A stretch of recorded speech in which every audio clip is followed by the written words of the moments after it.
Hi, I'm Katie from Mamalog and this is the 11-month EC video. So my baby is almost a year now and I wanted to update you on how things are going with EC.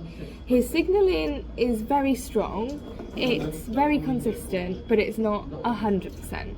But a lot of the time his signals now are crawl into the downstairs loo when we're at home or crawl into the front or back door.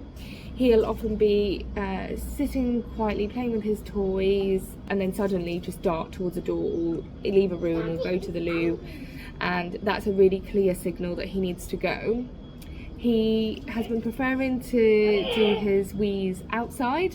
He doesn't really love the potty. He'll do it sometimes, but often he'll signal like that. You'll put him on the toilet or the potty, he will just straighten his legs, he doesn't want it, and then you put him outside the front door and he goes immediately, and obviously needed a really big wee. He reliably has a wee outside of the car, like before you put him into his car seat, so that's really handy.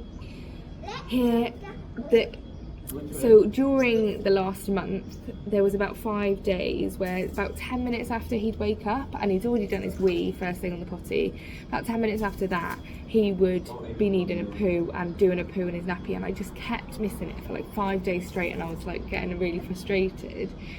But then I decided, right, I'm going to listen to this, and I would just keep him on the potty longer first thing. So once he'd done his big wee, we just keep him there, play with him, sing with him, and then he would do his poo. So that actually solved things quite a bit. And then once we'd got that in check, he started to signal more strongly after that as well. So I would just be watching him, because I knew when he'd be doing it in the morning, he'd have his wee, take him off, we'd go downstairs and play, and then I'd be watching him. When he signaled, then he'd do his poo. So we kind of got over that, but sometimes they will go through these like slight regressions, it might seem, and it's just a chance to like watch out for their signalling even more, because everything evolves so quickly when they're this age. They're not going to be signalling the same now as they did when they were 6 months old, so it's important to just keep reflecting. It's been a really busy month. It was December, so there was Christmas, his brother's birthday. One thing that did happen on his brother's birthday, my husband was holding the baby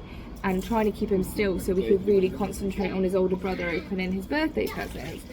And we both knew that the baby was squirming and trying to get away, and then once everything had settled down, we looked and he'd actually had a number 2 accident in his nappy, and we both felt awful because we were like, he was telling us he was uncomfortable, he was telling us he wanted to go to the toilet, and we didn't listen. So like, you can't always concentrate on them 1000% and catch everything, but I think if there has been an accident, reflect, what did they do before, learn from it, and that's all you can do. Another interesting thing is his nappies are definitely less full overnight. When he wakes up in the morning, they're just less heavy.